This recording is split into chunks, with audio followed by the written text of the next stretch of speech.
In this video, I'm going to share 3 key factors that have allowed me to lose weight in recent weeks, and more importantly, have the confidence to know that this healthy lifestyle is going to be something that I'm going to be able to stick with for years to come. It's kind of a bold statement, but I think it's true. And hang in there, because the third factor is the most important. That's the difference maker. It's the game changer that ties into the first 2. So stick around, because I don't want you to miss that. Hi, I'm Bob Baker, and here on my channel, I publish morning affirmations, guided meditations, and inspirational spoken word, all designed to transform and uplift humanity one positive thought and one inspired action at a time. So if that sounds good to you, please subscribe to the channel and hit the little notification bell so you don't miss any of the new videos. So I just want to say up front that I am quite blessed to live an amazing life filled with so many things to be grateful for. I have a great relationship. This stage of my life, I'm financially stable. I've done a lot of things in the arts. I've published 16 books. I've been very active as a musician. I teach and perform improv comedy. I've done visual art. And I'm very happy and satisfied with many areas of my life. However, the one area where I have struggled the most with is my health. Now, the good news is nothing serious has taken place in that area. There's no major illness. Overall, no huge challenges that I know a lot of other people experience. But like a lot of people, I have not always made the best choices with my health. For instance, regarding the food that I choose to put into my mouth, my level of physical activity, and the extra 20 or so pounds that I've been carrying around my midsection for far too many years that I care to acknowledge. Can you relate? So about 9 months ago, as I've done many times throughout my life, I made a decision to get more serious about my health. And over the months, I was involved in 2 different similar type of programs, and I followed a similar pattern with both of them. In the first week or so, I would lose about 4 or 5 pounds, was feeling pretty happy about that, and then I would plateau. The scale wouldn't move. And I know you shouldn't focus on the scale and the numbers, but that was something that was important to me. And no matter how much I tried to pump myself up, I couldn't get past that plateau and just got stuck there. And eventually, after a few weeks, just kind of gave up on the program and went back to whatever normal was, which was not great. So my significant other, Pookie, you may know who she is, she encouraged me to try yet another thing. And I was sort of reluctant to do so, but I went along with her. I might reveal what that program is at the end here. That's not the important thing right now, but I gave it another go. But something switched for me, and that's what I'm going to share with you. And that's what has allowed me to have the success that I'm having and the success that I anticipate I'm going to stick with for a long time to come. And I just want to mention this here, and I'll talk more about it at the very end of the video, but Pookie and I are so excited about the progress that we've made with our health that we're going to be doing a 30-day program called Spring into Health and Wellbeing. It starts April 23rd, and if you want to learn more about it, go to turbochargeyourlife.us, turbochargeyourlife.us. Now back to your regularly scheduled program. So let's get into those 3 key factors. And you're not going to be shocked when you hear the first 2, but it's that third factor that makes all the difference with the first 2. You'll see what I mean, so just hang with me. So the first key factor is what I choose to put into my mouth, what I consume. You've all heard the phrase, we are what we eat, and it's true. The consistent choices we make on what we consume and what sort of food we eat dictates the state of our health. No surprise there. And actually, I wasn't doing horribly in this area. Since 2008, I've been a pescatarian. And no, that's not a religion. It's basically a vegetarian that only eats seafood as far as meat goes. So since then, I've had no red meat, chicken, turkey, blah, blah, blah. I've only eaten seafood like salmon, tuna, and cod, and sardines. Yes, I love sardines right out of the can. Yum. And I eat a little bit of dairy. I like eggs, Greek yogurt, some cottage cheese, and other cheeses, but in moderation. And I've known for more than a decade now that the best way to eat would be a whole food, plant-based diet. So I rationally know these things, But have I been putting them into practice? Well, sometimes, but quite often not. Because you can be a vegetarian and still eat cookies and ice cream and cake. There's no meat, I believe, in those things, but they're not the healthiest choices. So I wasn't eating fast food and soda and all that stuff, but I was eating a lot of things that came out of bags and boxes and having the occasional treat and saying, oh, a little bit won't hurt me. Here's just one example of a habit that I had for a long time that really wasn't serving me best. So quite often in the last hour or so before we go to bed, Pookie and I have gotten this routine where often we will watch Netflix or whatever show we're watching at the time. And for a long time, I would have almost every night, I would have one beer. It's usually a Michelob Ultra, the organic golden one. And I justified that that was a good choice because it was lower in calories and carbs. So I would drink one of those at the end of the day, but also I needed to eat something. So it was usually like chips and hummus or potato chips, something crunchy, to go with the beer. And this was just like a nightly habit for a long time. And that's just one example of a behavior that probably wasn't serving me so well. So what I'm doing differently now is just being hyper aware of what I put into my mouth and setting an intention to eat from a select list of things. Now, the thing is, this list contains a lot of foods that I enjoy, that I love eating. So I'm not really restricting or denying myself a whole lot of things, but I am picking and choosing what I consume. And when I consume it, I'm also compressing the number of hours that I eat. I think that's called intermittent daily fasting or something along those lines. I try to do most of my eating within an 8 to 10 hour window. Sometimes it's longer, but it's something that I'm moving toward and having a bit of success with. And though I've loved beer for many years, I've been going without and doing just fine. So yes, one aspect is I'm definitely being more aware and intentional about what I put in my mouth and choosing foods that I know are healthy. They include vegetables, fruits, whole grains like brown rice, legumes and beans, nuts and seeds. You probably are familiar with this list. These are all things that I love. And also eating smaller portion sizes, because it's really amazing. At first, your body's sort of like, oh, I'm still hungry. I want to eat more. But after a while, you kind of train your stomach to feel full and be fine with a little bit less food. It takes a while to get there, but it's well worth it.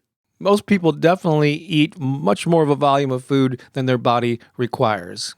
Now, the second key factor is not going to surprise you. I've really upped my level of physical activity. Like many people, like you perhaps, I spend way too much time sitting in a chair in front of a computer, kind of like I am now. And you get lost in the work that you're doing, and I'm doing great stuff and creating content and doing good in the world, but it's not serving my body. I've known that I need to have more physical activity for years, but just wasn't doing it. So lately I started small. I committed to walking 15 to 20 minutes a day.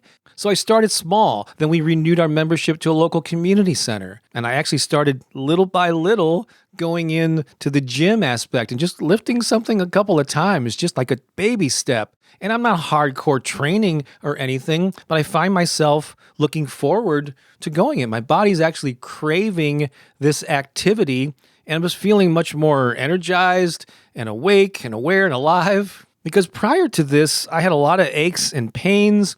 I was tired all the time. If I would get up to take the dog for a walk, sometimes I'd be breathless for the first couple of minutes. And I knew I was just going down a road that was not going to serve me and allow me to live a long life, because I got stuff that I want to do. I want to be around for my daughter and my girlfriend and for you and my YouTube subscribers and people listening to my podcast. I have a mission in life, and I'm not going to be able to do that if I don't take my health seriously and make it a priority. So just these two things alone, which were monumental, have allowed me to lose about 10 or 11 pounds over the last 3 or 4 weeks. And it's just a start, because I still want to lose another 15 or 20 to get down to an ideal weight.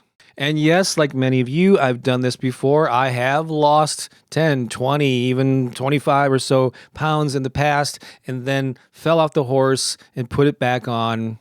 Been there, done that. But something about this is different, and it has everything to do with this third factor. So when I name this third key factor, don't just automatically assume you know what I'm going to say, because I have a feeling That's not the case. So the third factor falls under the category of mindset. But the mindset I'm talking about has nothing to do with willpower. It really doesn't have to do with anything about seeing yourself as thin and healthy and fit and the end result and all that.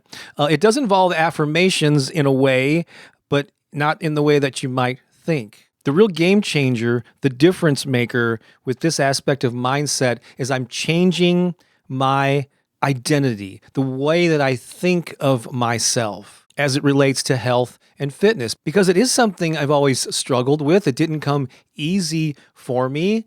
I was always kind of fighting an internal and external battle with it. And I finally figured out why. And it has everything to do with self-identity. So I'll just quickly share something with you that will help explain why this has been an issue for me. So when I was a kid, back in like grade school, I was really lousy at sports. I couldn't kick a ball, catch a ball, throw a ball, anything to do with balls. I just was not very good with it. I was kind of awkward and it just wasn't happening for me. But as a result, I got made fun of. I got picked on and even bullied because I wasn't a normal boy who could do all these athletic things. And it really affected me. I was kind of antisocial. I ended up being really shy, and I had a stutter for a number of years when I was younger. And sort of the light at the end of the tunnel with that is I ended up gravitating toward things that I had more control over, which was the arts. And I started getting into music and writing and art and other things related to that, which became a huge part of my life. So it was a blessing. However, all these decades, I've had this image of myself who's someone who's not coordinated, not athletic, not really a fit person who is into exercise and all that stuff. And so whenever I tried to implement new habits, I was always fighting this battle that was at odds with my identity, how I thought of myself. So just to hammer home the idea here, I'm going to share a couple of quotes. I actually don't know the original sources of these, but they've been stated many times over the decades, over the centuries, even in the Bible alludes to some of this. But one quote is, "We all act consistently with who we believe we are." Think about that.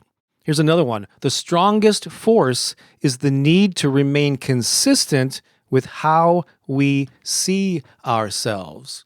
So I always saw myself as someone who was not very athletic, not very physical. Exercise probably unknowingly reminded me of those times when I was made fun of as a kid. Even as an adult, there's programming running underneath the surface that's influencing me in that way. And that's the reason why you may have struggled, because a lot of times we're focused on the behavior. Okay, I'm going to eat this way, and I'm going to move my body this way. I'm going to force myself to get up and run or walk or whatever the thing is. And you're focused on the behaviors, and that's great because we all need to develop new habits to be able to improve our lives, especially in this arena of health and wellness. But when you're trying to develop new habits against a backdrop of a belief that doesn't match it, of a self-image that doesn't support it, you're always going to struggle. That's why I struggled. I think really that's at the crux of why so many people only have temporary successes with weight loss and health, and they fall back into the old patterns because they don't change their self-identity. So for me and a lot of other people, it took years, it took decades to build up this self-identity of not being someone who makes healthy choices, who is physically active. So you're not going to change that overnight, but I have made some immense progress in just the last few weeks of just changing my attitude. Instead of saying, oh, I got to force myself to go and walk today because if I don't, I'm not the type of person that... No, I'm saying I'm a healthy person, therefore this is what I do. So that is where affirmations come into this. I say this to myself every morning. I even listen to my own voice on some of my health affirmations. I am a healthy person. My body loves physical activity. So I'm slowly but surely reinforcing, rewiring my brain and my self-identity to be the type of person that I know I want to be and I have the ability to become. But until you really own that identity and think of yourself, I'm a healthy person, therefore I make healthy choices. Of course I'm going to behave this way. It becomes less of a struggle and something that you actually look forward to. Now again, it takes repeatedly reminding yourself of who you are so that you begin acting in a manner that's consistent with your new identity. At first, it might feel a little awkward, like, oh, I'm just an imposter pretending to be this, but no, you stick with it, and over time, you own it. You become that. So this has been a huge shift for me, and it's the reason why I think I'm going to stick with this and make it a lifestyle. Now, only time will tell. I'll have to step up to the plate and live up to this. So check back in with me in 3 months, 6 months, a year from now, and see if I've maintained this lifestyle or if I've slipped back. You can call me out on it. But I'm here publicly stating that I am in this to win it. I'm in it for the long haul, and I hope you are too. And that's why we're really excited to make the focus of this next 30-day Turbocharge Your Life program centered around health and well-being. I'm going to continue to share my story. Pookie will do the same thing. I'm going to go a lot deeper into this mindset stuff. We're actually going to be covering kind of 8 areas that we're going to be recommending that people focus on during the 30 days. We just touched on 3 of them here. Again, you can find out more about it at turbochargeyourlife.us. That's turbochargeyourlife.us. And there are a lot of perks that come with it. There's a private Facebook group. We have 4 live Zoom calls. You have the option of teaming up with a success partner, which I highly recommend. I give you daily affirmations and a 30-day journal worksheet that you fill out and help you stay on track and stay focused so that you can change that identity, as well as the habits and behaviors throughout the 30 days that hopefully will last long after the program has ended. So if you're wondering what the this latest program that we joined that Pookie encouraged me to do, it is Weight Watchers. They go by WW now. And the thing that really inspired her to pursue that and bring me along is she wanted the accountability. She liked the live weekly meetings that they have. And at first I was like, oh yeah, that's nice, because I'm a do-it-yourself, DIY, self-reliant kind of guy. So I went to a first meeting with her, and then we went to another one. And I started realizing the power of that community aspect of it. I was enjoying and looking forward to going to more meetings. We started getting to know people. So even though I was ho-hum about that aspect, I've come to really love it and enjoy it, which is why we built that into the 30-day program, through the Zoom calls, through the Facebook group, through the partnering with someone. You're not doing this alone. You have a support group and people from around the world who are like high vibe, positive thinkers, cheering each other on. I've done these programs on many other topics. This is the first time that we've done it on health, but I'm really excited about doing it. And so check it out and register. It starts April 23rd. Again, the website is turbochargeyourlife.us. That's turbochargeyourlife.us. I hope that you'll join us for that. Whether you do or not, I hope you got something out of this video and you realize the power of changing your identity. We always act in a manner that's consistent with who we think we are, who we know we are. And you can alter that and change it so that it supports you instead of always creating this friction. All right, thanks for watching. Appreciate you. Have an awesome day. This is Bob Baker saying so long for now.